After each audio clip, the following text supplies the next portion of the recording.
जिस शख्स ने कुरान को सीने में बसाया, जिस शख्स ने कुरान को सीने में बसाया, फिरदौस मुअल्ला में मका अपना बनाया, फिरदौस मुअल्ला में मका अपना बनाया। जिस शख्स की औलाद हुई हाफिज कुरान, जिस शख्स की औलाद हुई हाफिज कुरान, महशर में मिलेगा उसे एक ताज दुरख्शा, महशर में मिलेगा उसे एक ताज दुरख्शा। जिस शख्स ने 10 अहले जहन्नम की सिफारिश वो करेगा, फिरदौस से मिले कर वो उन्हें साथ चलेगा, फिरदौस से मिले कर वो उन्हें साथ चलेगा। अल जामियातुल इस्लामिया हजरत उम्मे हबीबा रदियल्लाहु ताआला आनहा महिला माद्रासार उद्योगे हिफ्ज समापनी और खत्मे बुखारी उपलक्षे चतुर्थ बार्षिक वाज और दोয়ার মাহফিলের सम्मानित सभापति ও আমার সামনে উপবিষ্ট বিভিন্ন মহল্লা থেকে আগত ইমানি এবং তাওহীদি জনতা, আল্লাহ জাল্লে জালালুহু আম্মা নওয়ানুহুর নিকট অসংখ্য অগণিত শুকরিয়া যে মহান রব্বুল আলামিন আমাদেরকে দুনিয়াবি বিভিন্ন রকমের ফিতনা ফাসাদ থেকে, দুনিয়াবি বিভিন্ন রকমের রোগ শোক টেনশন পেরেশানি থেকে হেফাজত করে রব্বে করিম আমাদেরকে এই দামি মজলিসের মধ্যে জামি মজমার মধ্যে আসবার এবং বসবার তৌফিক দান করেছেন, সাথে সাথে দ্বীনের আলোচনা করবার এবং শুনবার তৌফিক দান করেছেন। এই জন্য সকলের অন্তরের অন্তরস্থল থেকে একসাথে সমস্বরে চিল্লায়া বলি আলহামদুলিল্লাহ, আরো জোরে বলি আলহামদুলিল্লাহ। সম্মানিত হাজিরিন, আপনাদের সামনে একটি আয়াতে কারিমা তেলাওয়াত করেছি, সাথে সাথে রসুলের অসংখ্য আহাদিসে মোবারক থেকে একটি হাদিস আপনাদের সামনে উপস্থাপন করেছি। রব্বে করিম যদি তৌফিক দান করেন, আল্লাহ রব্বুল আলামিন যদি তৌফিক দান করেন, ইনশাআল্লাহ সুম্মা ইনশাআল্লাহ আপনাদের সামনে ওই কথার উপর, ওই হাদিসের কথার উপর, মহাগ্রন্থ আল কোরআন আল কারীমের উপর এর বাহিরে না যাওয়ার চেষ্টা করে কোরআন এবং হাদিসের মধ্য দিয়ে কথা বলবার আল্লাহ রব্বুল আলামিনের কাছে তৌফিক দান চাচ্ছি। সাথে সাথে আমাদেরকে এবং আপনাদের সকলকে ওই কথার উপর যেন আল্লাহ রব্বুল আলামিন তৌফিক দান করেন, আমলের তৌফিক দান করেন।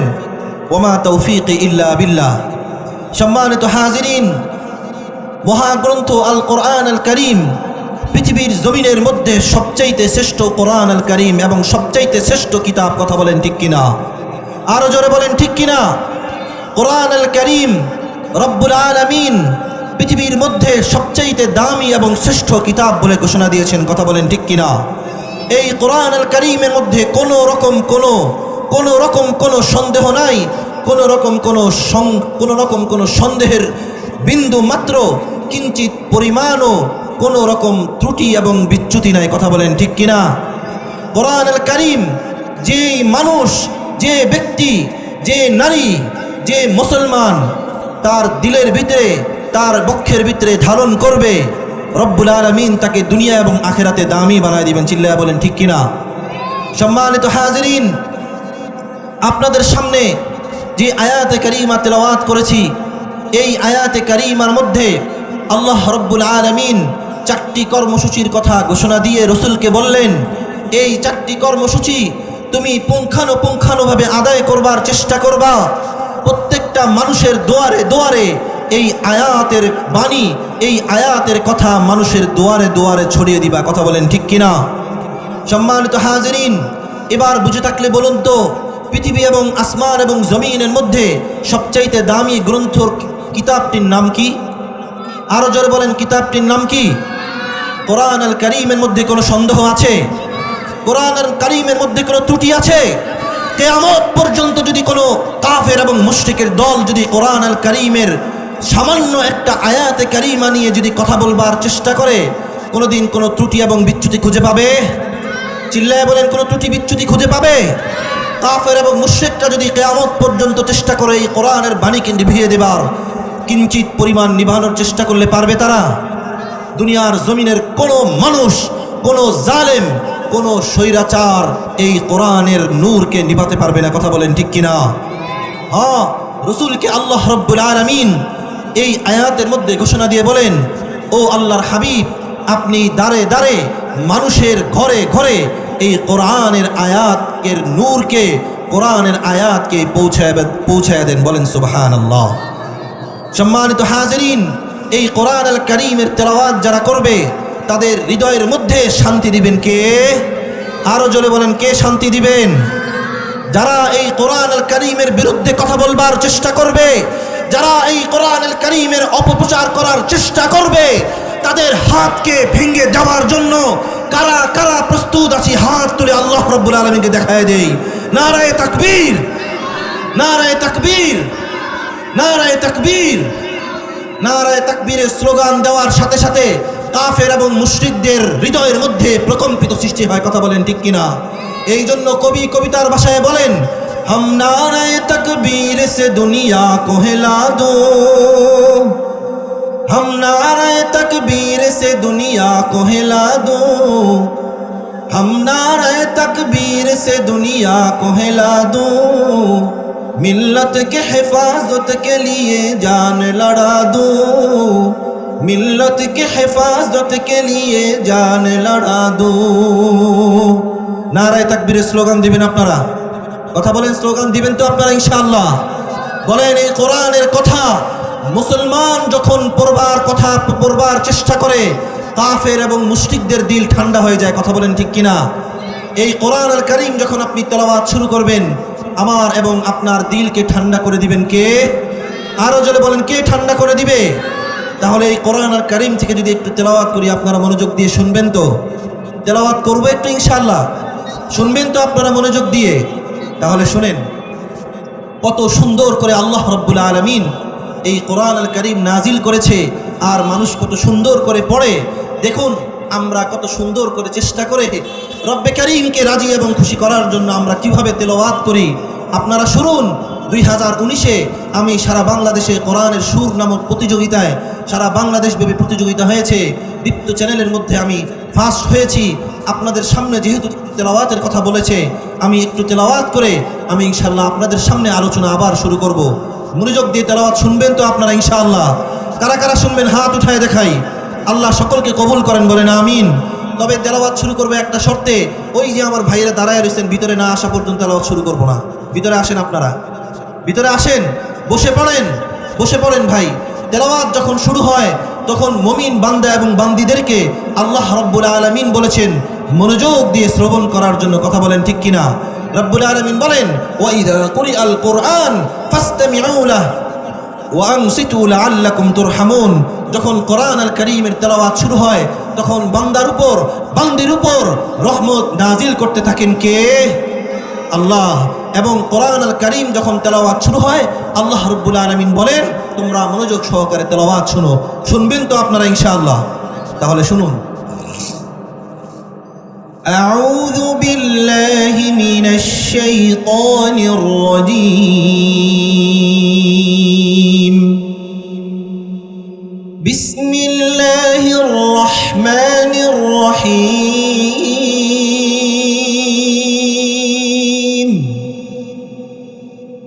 أتى أمر الله فلا تستعجلوه سبحانه وتعالى عما يشركون ينزل الملائكة بالروح من أمره على من يشاء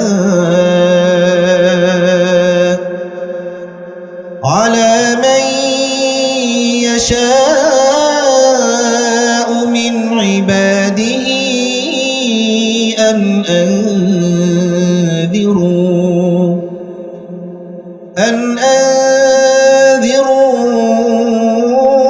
أنه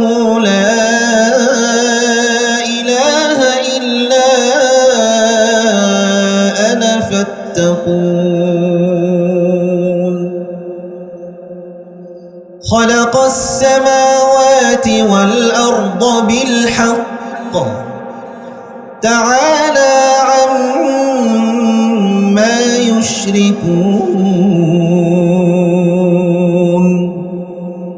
خلق الإنسان من نطفة فإذا هو خصيم مبين والأنعام خلقها لكم فيها دفء ومنافع ومنها تأكلون ولكم فيها جمال حين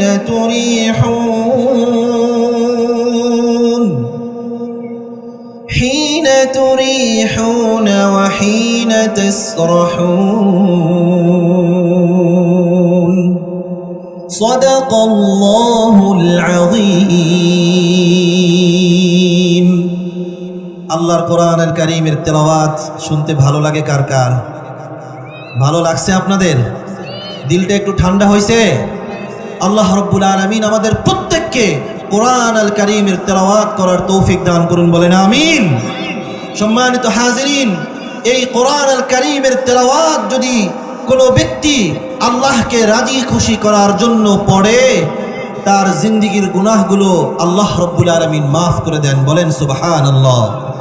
এই কোরআনুল কারীম যদি কোনো ব্যক্তি হিফজ করে, আল্লাহ রাব্বুল আলামিন কাল কিয়ামতের ময়দানে ওই ব্যক্তিকে জান্নাতে যাবার রাস্তা একদম পরিষ্কার সোজা পরিষ্কার করে ওই ব্যক্তিকে জান্নাতে ঢুকায় দেন, বলেন সুবহানাল্লাহ।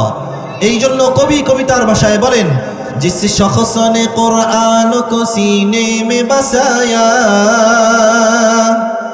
जिस शख्स ने कुरान को सीने में बसाया, फिरदौस मुअल्ला में मका अपना बनाया, फिरदौस मुअल्ला में मका अपना बनाया। जिस शख्स की औलाद हुई हाफिज कुरान, जिस शख्स की औलाद हुई हाफिज कुरान, महशर में मिलेगा उसे एक ताज दुरख्शा, महशर में मिलेगा उसे एक ताज दुरख्शा।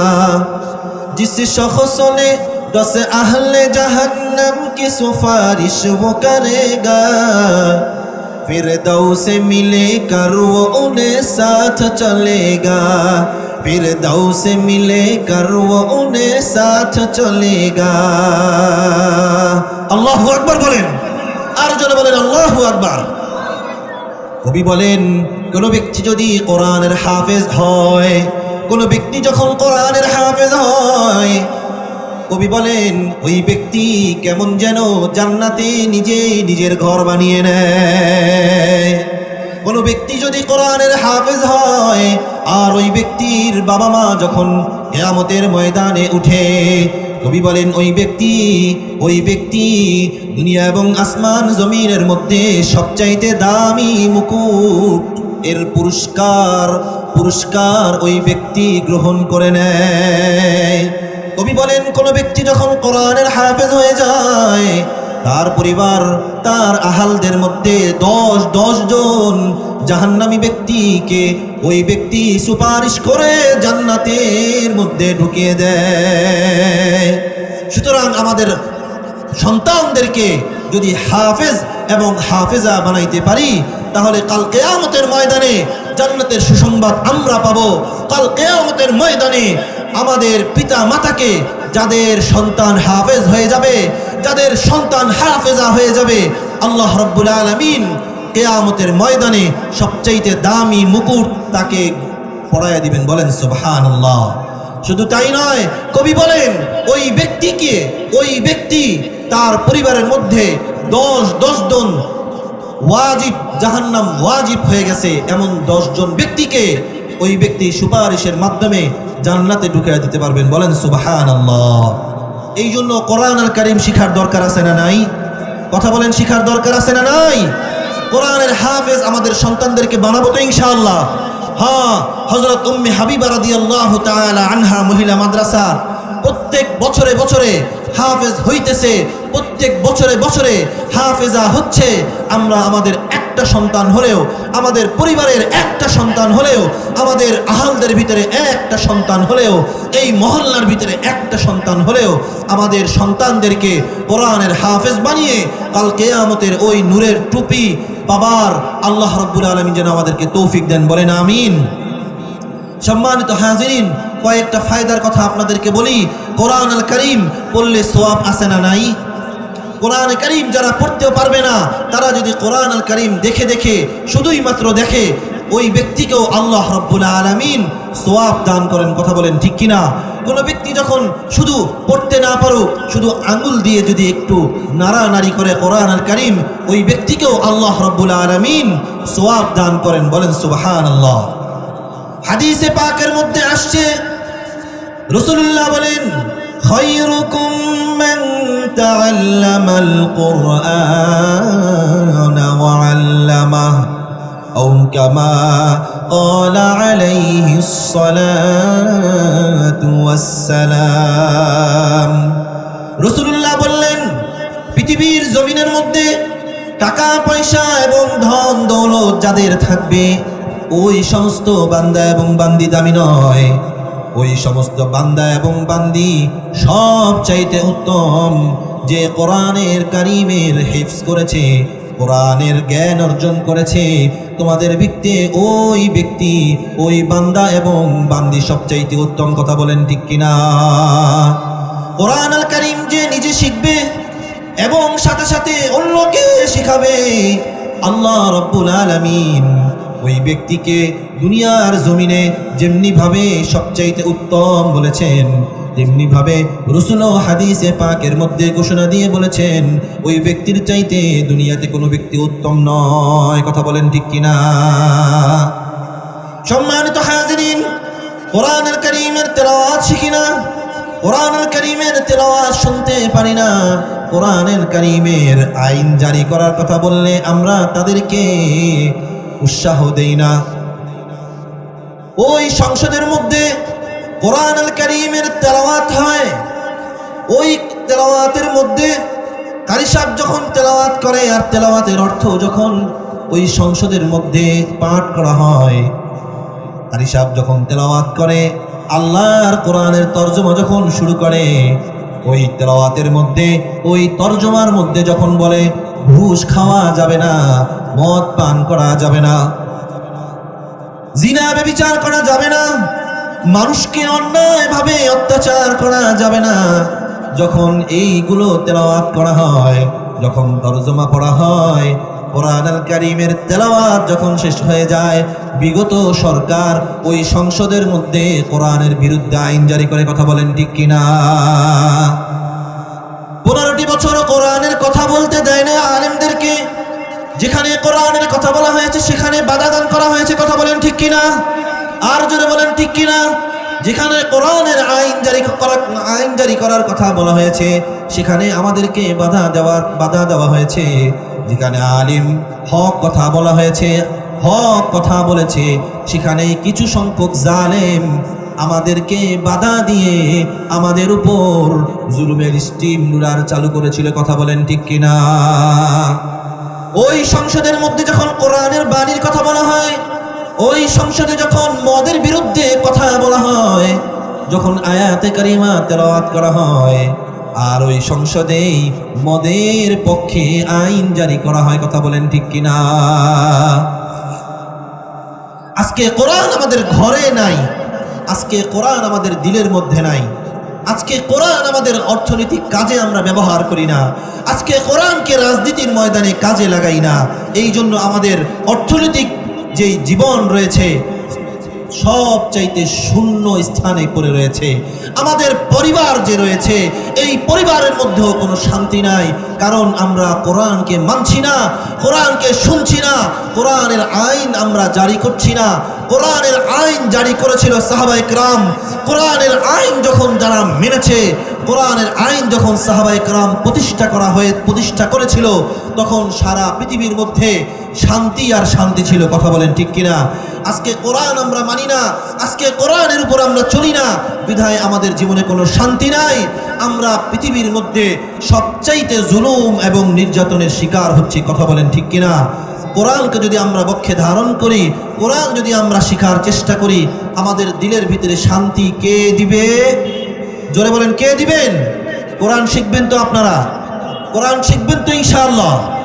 রাসূল করিম সাল্লাল্লাহু আলাইহি ওয়াসাল্লাম দায়িত্বহীন ভাষায় বলেন, মান ক্বারা হারফাম মিন কিতাবিল্লাহি ফালাহু বিহি হাসানাহ ওয়াল হাসানাতু বিআশরি আমসালিহা লা আকুলু আলিফ লাম মিম হারফুন ولكن ألف حرف ولام حرف وميم حرف أو كما قال عليه الصلاة والسلام। رسول الله বলেন, কোন ব্যক্তি যখন কোরআনুল কারীমের তেলাওয়াত শুরু করে, রাসূল বলেন প্রত্যেকটা শব্দে শব্দে না, প্রত্যেকটা শব্দে শব্দে না, প্রত্যেকটা বরং প্রত্যেকটা হরফে হরফে আল্লাহ রব্বুল আলামিন 10-10টি করে নেকি দান করতে থাকেন।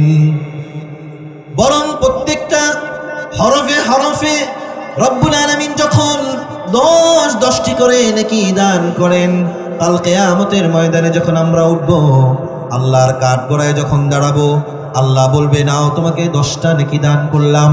আমরা বলবো, আল্লাহ না, এই 10টা নেকি দিয়ে আমরা সন্তুষ্ট হব না।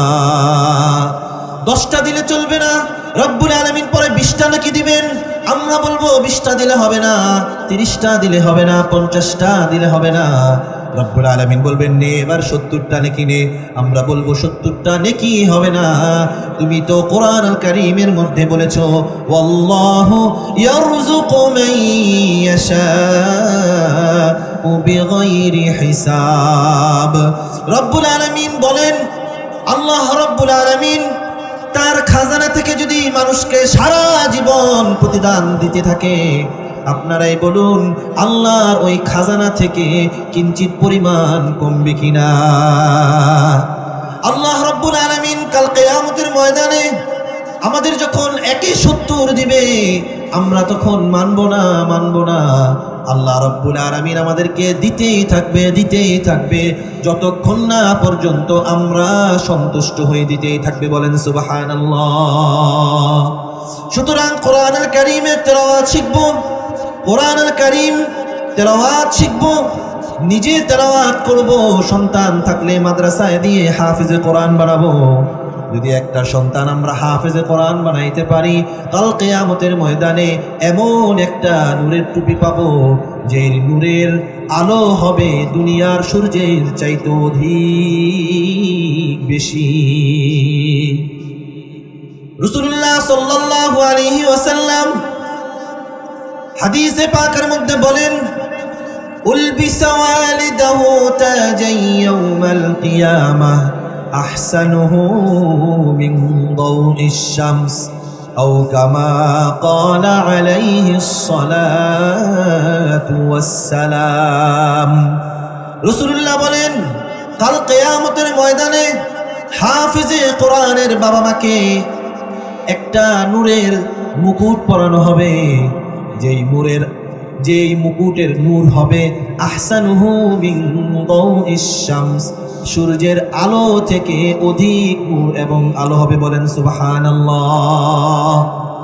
কোরআনুল কারীম তেলাওয়াত করলে কোনো লস নাই, বুঝে পড়লেও লাভ হবে, না বুঝে পড়লেও লাভ হবে। আবার যদি আমরা আঙ্গুল দিয়ে ধরে ধরে পড়ি, পড়তে না পারলেও আল্লাহ রব্বুল আলামিন প্রত্যেকটা হরফে হরফে আমাদেরকে নেকি দান করতে থাকবে।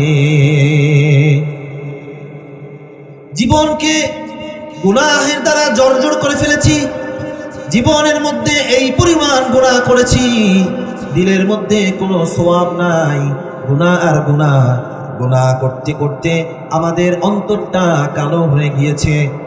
রাসূল বললেন, তোমাদের ভিতরে গুনাহ করার কারণে যদি কারো অন্তর কালো হয়ে যায়, নষ্ট হয়ে যায়, তাহলে তোমরা যদি কোরআনুল কারীমের তেলাওয়াত করো, তাহলে তোমাদের অন্তর আল্লাহ রাব্বুল আলামিন নূরে নূরান্বিত করে দিবে। বলেন সুবহানাল্লাহ। এবার বলবেন, হুজুর কথা বললে হবে না, প্রমাণ দেখান, প্রমাণ।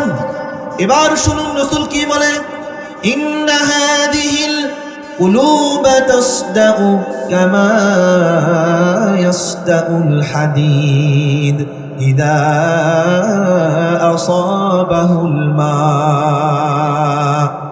রাসূলুল্লাহ বললেন, গুনাহের কারণে যখন অন্তরকে কালো করে ফেলো তোমরা, যখন গুনাহের কারণে অন্তর কালো হয়ে যায়, নষ্ট হয়ে যায়, তখন তোমাদের অন্তরকে যদি পরিষ্কার করতে চাও, আপনারা জানেন রাসূল তার সাহাবীদেরকে ডেকে বললেন, লোহার মধ্যে যখন পানি লাগলে জং ধরে যায়, তোমাদের অন্তরের মধ্যে গুনাহের কারণে ওই পবিত্র অন্তরটা নষ্ট হয়ে যায়, জং ধরে যায়। আর এই জং ধরা কলবকে কিভাবে তোমরা পরিষ্কার করবা? দুনিয়ার জমিনে যে লোহা লক্কর রয়েছে, এই লোহাগুলো ঘষতে ঘষতে একটা সময় যেমন পরিষ্কার হয়ে যায়, তোমাদের অন্তরকে একটা জিনিসের মাধ্যমে, ঘষার মাধ্যমে তোমাদের দিলটা পরিষ্কার হয়ে যাবে। সাহাবা একরাম বললেন, ওয়ামা জিলাউহা ইয়া রাসূলুল্লাহ, আমাদের অন্তরকে কিভাবে পরিষ্কার করব, কিভাবে পরিষ্কার পরিচ্ছন্ন করব? রাসূলুল্লাহ জবাব দিয়ে বলেন, কাসরাতু যিকরিল মাউতি ওয়া তিলাওয়াতুল কারীমের তেলাওয়াত করলে তোমাদের গুনাহের দ্বারা যাদের অন্তর কালো হয়ে গিয়েছে, তাদের অন্তরকে তেলাওয়াতের মাধ্যমে আল্লাহ পরিষ্কার করে দিবে। আচ্ছা বলেন তো, নবীরা মাসুম ছিলেন, আমরা কি মাসুম? কথা কয় না, আমরা কি মাসুম? আমাদের জীবনে গুনাহ আছে না নাই? আরো জোরে বলেন, গুনাহ আছে না নাই? তাহলে আমাদের এই গুনাহী অন্তরকে পরিষ্কার করার দরকার আছে না নাই? হ্যাঁ, মাসুম দুনিয়ার জমিনে একমাত্র নবী এবং রসুল ছাড়া কোনো ব্যক্তি না। চিল্লায় বলেন ঠিক কিনা? রসুল মাসুম ছিলেন, নবীরা মাসুম ছিলেন। এই বিশ্বাস যদি আমরা করতে না পারি, তাহলে আমাদের ঈমান থাকবে না যাবে? সাবধান, কোন নবী গুনাহ করেন নাই, কোন নবী ভুল কাজ করেন নাই। এই আকীদা যার ভিতরে থাকবে যে নবীরা গুনাহ করছে, নবীদের গুনাহ ছিল, তার ঈমান সাথে সাথে চলে যাবে। কথা বলেন ঠিক কিনা? আচ্ছা, আমাদের ভিতরে কি গুনাহ নাই? আরে গুনাহ করতে করতে 20টা বছর অতিবাহিত করে ফেলেছি, গুনাহ করতে করতে 50টা বছর অতিবাহিত করে ফেলেছি। আসুন না এবার কোরআনুল কারীমের তেলাওয়াতের মাধ্যমে আমরা আমাদের হৃদয়কে সুন্দর করি, আমরা আমাদের জীবনকে সুন্দর করি, আমরা আমাদের অন্তরকে কোরআনের তেলাওয়াতের মাধ্যমে পরিষ্কার করি। আসুন না আমরা নিজেরা কোরআন শিখি, নিজেরা কোরআন পড়ি, অথবা আমাদের বাচ্চাদেরকে মাদ্রাসায় দিয়ে, উম্মে হাবিবা মাদ্রাসায় দিয়ে আমরা আমাদের সন্তানদেরকে হাফেজ বানাই, আমাদের সন্তানদেরকে হাফেজা বানাই। হ্যাঁ মেরে ভাই, দোস্ত, বুজুর্গ, আমরা নিজেরা এই কথাটা বুঝলাম না। আহারে, কাল কিয়ামতের ময়দানে আমাদেরকে যে আল্লাহর কাঠগড়ায় দাঁড়িয়ে আমাদেরকে জবাবদিহিতা করতে হবে, এই চিন্তা আর ফিকির আমাদের মাথার মধ্যে এখনো আসলো না। মেরে ভাই, দোস্ত, বুজুর্গ, আসুন আমরা আমাদের সন্তানদেরকে কোরআন শিখাই, আমরা আমাদের সন্তানদেরকে হাদিস শিখাই, নিজেরা কোরআন শিখি, নিজেরা কোরআন শিখার চেষ্টা করি। মাসে 3 দিন হলেও দাওয়াতে তাবলীগের মেহনত করি, মেহনতের মাধ্যমে কোরআন শিখি। আসুন না কোরআনের পাশে দাঁড়াই, আসুন না কোরআনের মজলিসে যাই, আসুন না কোরআনের মজলিসে বসে আমরা কিছু দ্বীনের কথা, কিছু কোরআনের কথা শুনে আমরা কোরআন শিখি। আপনারা সকলেই কোরআন শিখবেন তো ইনশাআল্লাহ? কারা কারা কোরআন শিখবেন আজকে থেকে? হাত উঠায় দেখাই। আল্লাহ আমাদের সকলকে কবুল করেন, বলেন আমিন। সম্মানিত হাজিরিন, এই কোরআনুল কারীম তেলাওয়াত করলে আমাদের হৃদয়কে পরিষ্কার করে দিবেন কে? আরো জোরে বলেন কে? আল্লাহ আমাদের সকলের হৃদয়কে কোরআনের মাধ্যমে পরিষ্কার করে দিক, বলেন আমিন। সম্মানিত হাজিরিন, অনেকে বলবেন হুজুর আমি পুরা কোরআনুল কারীমের তেলাওয়াত জানি না, তবে একটা সূরা তেলাওয়াত করতে পারি। বলে কি সূরা? সেটা হচ্ছে সূরা ইয়াসিন। এবার আপনি একটু বলে দেন সূরা ইয়াসিনের ফায়দা কি? সূরা ইয়াসিন তেলাওয়াত করলে আমাদের কি ফায়দা হবে? তাহলে এবার শুনুন রাসূল কি বলে। ক্বালা রাসূলুল্লাহ সাল্লাল্লাহু আলাইহি ওয়াসাল্লাম من قرأ سورة ياسين ابتغاء وجه الله تعالى غفر له ما تقدم من ذنبه أو كما قال عليه الصلاة والسلام। রাসূলুল্লাহ বললেন, কোন ব্যক্তি যদি ফজরের পরে সূরা ইয়াসিন পড়ে, কোন ব্যক্তি যখন ফজরের পরে সূরা ইয়াসিন তেলাওয়াত করে, আল্লাহকে রাজি খুশি করবার জন্য সূরা ইয়াসিন পড়ে, রাসূল বলেন তার জিন্দেগীর সব গুনাহগুলো সূরা ইয়াসিনের মাধ্যমে আল্লাহ পাক ক্ষমা করে দেন। আর যদি বলেন সুবহানাল্লাহ।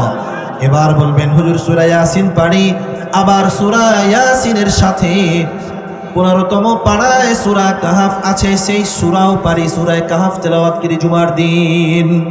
এবার সূরা কাহাফের যে ফায়দা রয়েছে ফায়দা বলেন।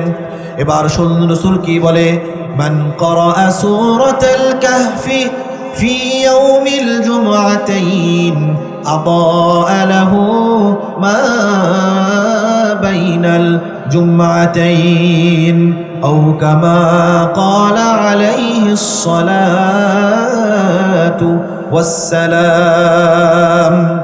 রাসূলুল্লাহ বলেন কোন ব্যক্তি যখন সূরা কাহফ পড়ে, সূরা কাহফ তেলাওয়াত করে জুমার দিন সূরা কাহফ তেলাওয়াত করার দ্বারা এক জুমা থেকে পরের জুমা পর্যন্ত আল্লাহ রাব্বুল আলামিন তাকে নূরে নূরান্বিত করে রাখেন। তাহলে সূরা কাহফ তেলাওয়াত করবেন তো আপনারা ইনশাআল্লাহ। এবার অনেকে বলবেন হুজুর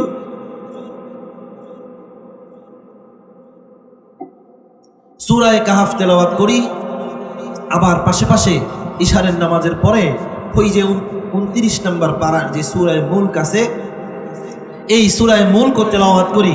এবার সূরা মুলকের যে ফায়দা আছে এই ফায়দাটা আমাদেরকে একটু বলে দেন, আমরা ইনশাআল্লাহ আজকে থেকে অথবা কালকে থেকে সূরা মুলক তেলাওয়াত করবেন তো আপনারা ইনশাআল্লাহ।